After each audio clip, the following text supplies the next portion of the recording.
Close your eyes and breathe in deeply to the count of 4, drawing your breath all the way down to your diaphragm. Then hold that breath for 5 seconds.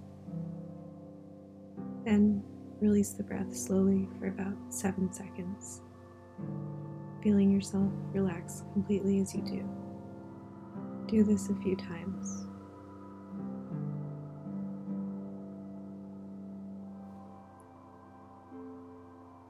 Feel your heart rate slow down with your slower breathing pattern, and allow any tension in your muscles to be released now, as though you were being bathed in warm water.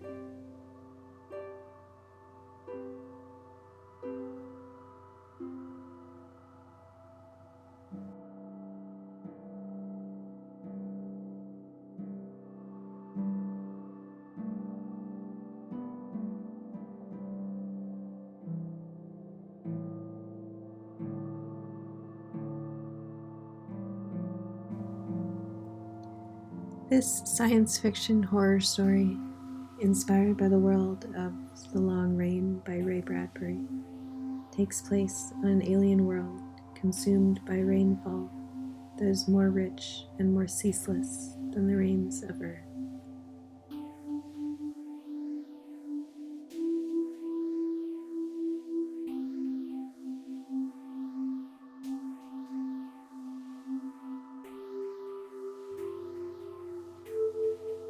To arrive at this alien landscape with an ecosystem that is saturated to the fullest extent, full of strange foreign plants that grow far faster than those we know on Earth, lush all around the tropical biosphere.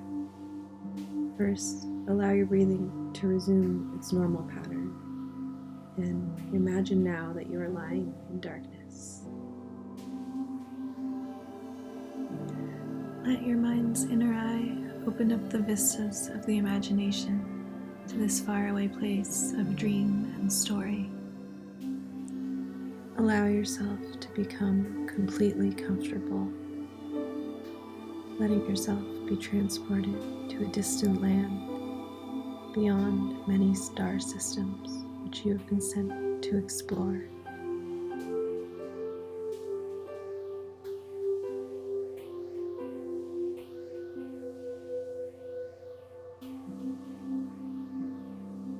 Darkness is all around you, and you find that you are in a small enclosed space that is still comfortable, but with a small creak, it opens up to a blinding white light all around you. As your eyes adjust to your new surroundings, you find that you are emerging from a sleeping pod on a spacecraft. Days ago, you were ejected along with your crew of 4 from this spacecraft, which crash landed on this planet of green woods and gray mists that swirl all around you. The dull buzzing of strange insects reverberates in the air all around you, an air that is heavy with water, as though the misty skies themselves are almost ready to drown you. Tropical flowers and vines weave densely through the tapestry of underbrush, and a slow, steady, wet rain falls forever. It is a rain that never ceases, and you have all been here for days. The rain has never let up, and while you have heard tales of a mythical sunroom left by previous travelers on this planet, you could be days away from one of them, and you don't know where to look.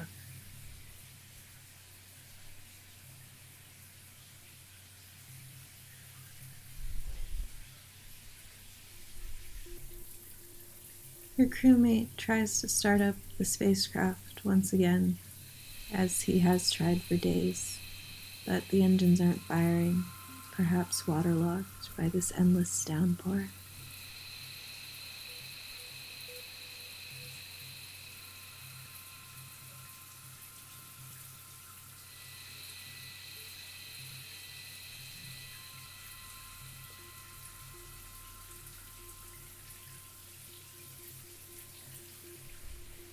As the engine dies down once again, you turn to face your crewmates and they nod, as if in agreement. You must press on in hopes of finding one of the sunrooms. The sunrooms contain artificial glowing yellow orbs of light that warm you, and best of all, the enclaves are covered and completely dry. The crew begins to walk over densely green grounds that sink into a depth of what might be swampland in search of the sunroom. The rain drones on, running over your clothing, soaking every last item you have, running along your nose, clinging to your eyelashes, sopping into your hair. It is as though by now you have no memory of what it would be like to be dry, but the promise of the hearth fire roar of a sunroom pulls you onward.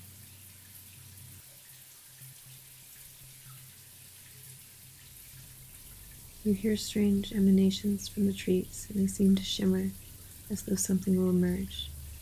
A beautiful glow seems to ruffle the edges of the tree line, shifting the plants beyond it, and the branches of the jungle sway. You watch this, mesmerized, until your captain pulls you forward urgently by the shoulders, as though to tell you it may be dangerous to be caught up in this glowing emanation. The crew begins to run. As you pick up speed, you feel a shifting of the ground beneath your feet, subtle at first, but then more obvious, and you notice the roots beneath you are moving. Soon you will lose your footing and be swallowed up into the no doubt swampland, soggy bottoms of this watery planet. Pick up speed and run faster, and all the while the rain plasters your face in small wet slaps that grow somehow ever more uncomfortable with time.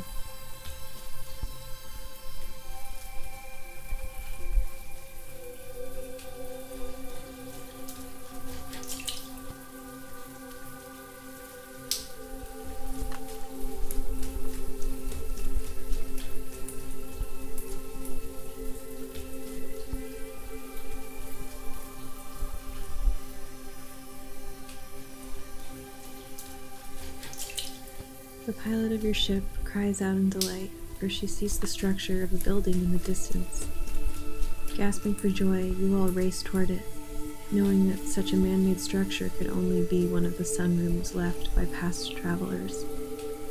Running gleefully over root and rock, you approach the rounded walls of the sunroom in the distance, imagining the warmth and dryness that lies within.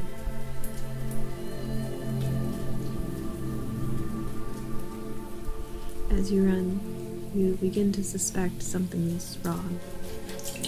Where's the golden shining of a yellow sun, you wonder as you run and run. The pilot is the first to arrive.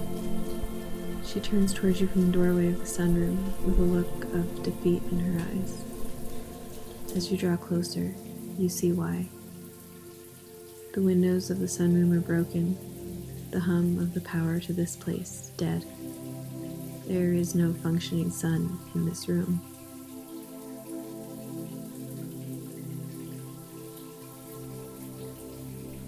The captain of the ship slams his fist against the wall in frustration, and the crew turns back to face the encroaching emanation. The glowing is beginning to catch up to the position of yourself and your crew, you see, and with it, the shifting of the dark soil on the ground increases.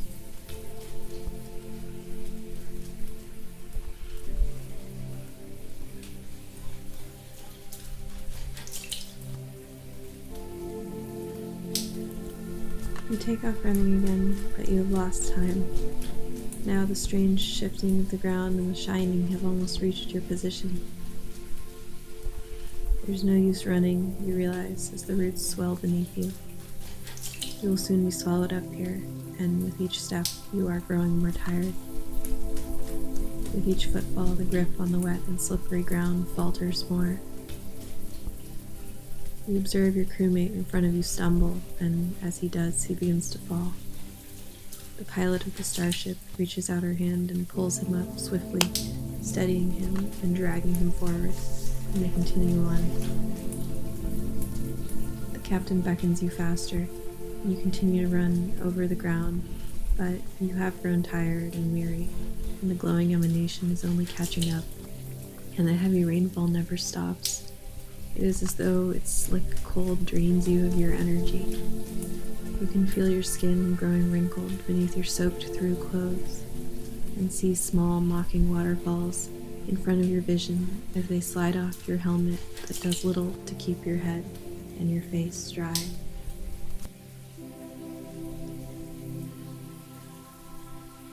But there's no use in worrying about the rain, so you simply keep running, hoping you'll be able to sustain each other until you reach the promise of the sunroom.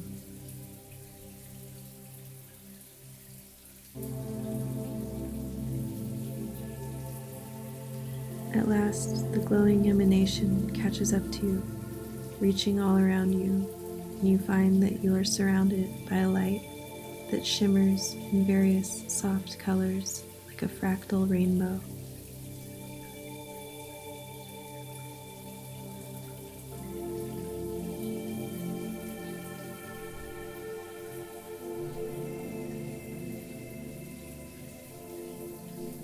The shifting in the soil beneath your feet becomes almost impossible to navigate, and you feel yourself slipping and sliding over roots and rocks and rough ground, as though the planet's surface itself is turning inside out to swallow you beneath it.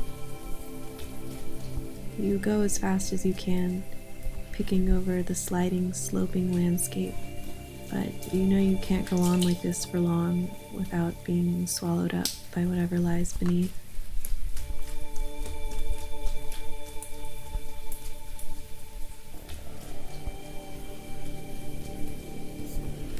The pilot of your ship in front of you stumbles and falls, and as she does, she pauses for a moment to look at you. You reach for her, but she's too far ahead and sinks under a set of twisting roots. She looks hopeless, trapped beneath them, and doesn't fight. And it occurs to you that it is as though the pain of the defunct sunroom was too much for her. She sinks deeper into the soil, and the earth seems to churn beneath her. She is shivering and shaking, but not really trying to climb out.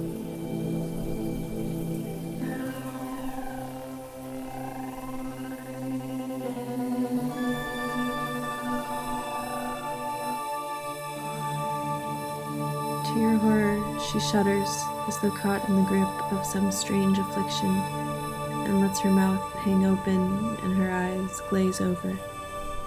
Flowers and vines begin to grow, faster than you've seen any plants grow, into the opening of her mouth. The shimmering colors all around her seem to dance on her skin like dewdrops on a morning field back on Earth, and her eyes grow hazy and cloudy as though she is no longer here. Vines twist all around her, constricting her, and a small flower emerges and blooms from her nose. The ground under your own feet churns suddenly, and your crewmate, the same one the pilot lifted up before, pulls you forward now. You are running again in a daze, choosing not to look back at your fallen pilot. The shifting is growing unbearable, and you have almost lost hope when the captain exclaims in delight.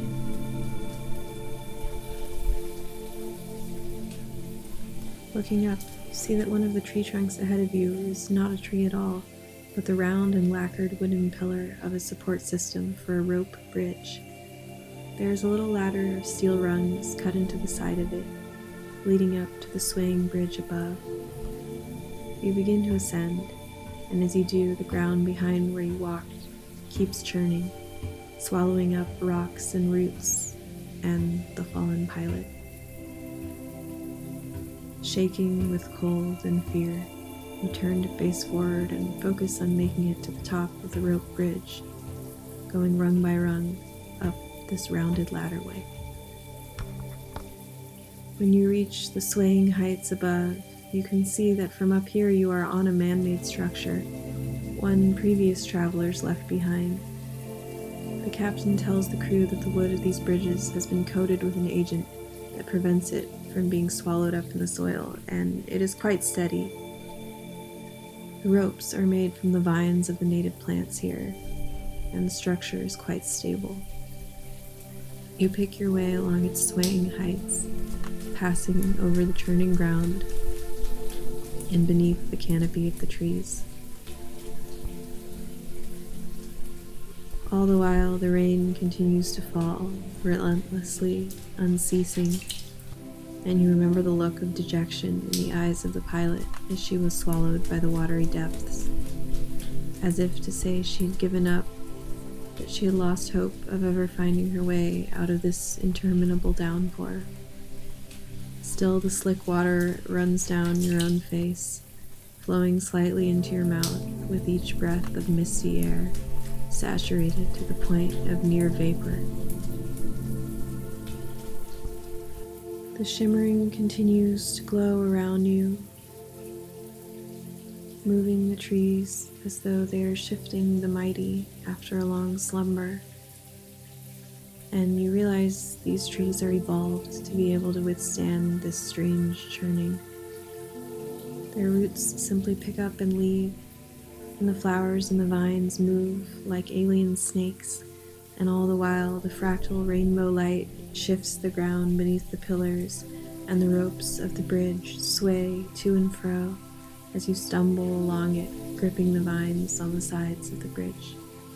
But the pillars of the rope are quite steady and are not carried with it, perhaps rooted to some lower level of ground beneath the shifting dirt.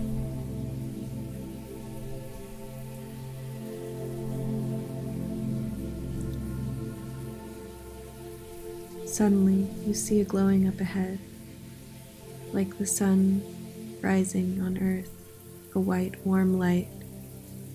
Hope emanates from the yellow orb in the distance.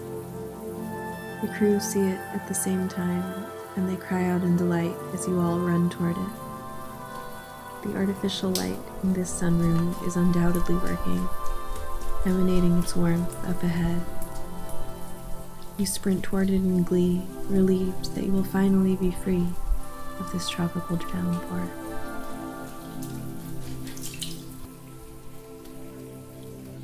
The captain reaches the doorway of the sunroom and enters a cove. The door swings open, and you are close behind him. Stepping inside, you immediately feel a sense of relief as the door shuts behind you and you begin to peel off the layers of your wet clothes in a small changing station. To your immense relief, it is as dry as a sunny Mediterranean beach back on Earth, and the light glows warmly everywhere. The mist out the windows seems distant. You put on a fresh, soft robe that has been provided here, fluffy and light, and enter the dry expanse of the sunroom.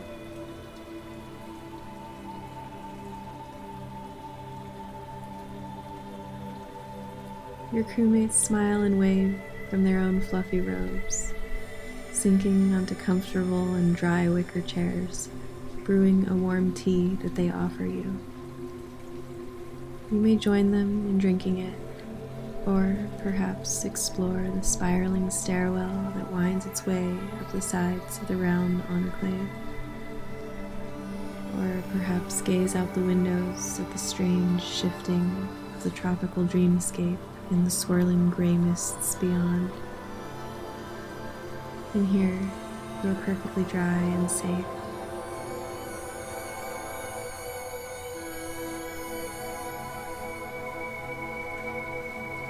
Allow yourself to become as relaxed as you wish in this sunroom, surrounded by the long yellow hues of a light like soft sunset all around you, kissing your skin with its golden glow. You may drift from here into the realm of sleep, or simply enjoy sitting in the sunroom for as long as you would like, safe from the long rain.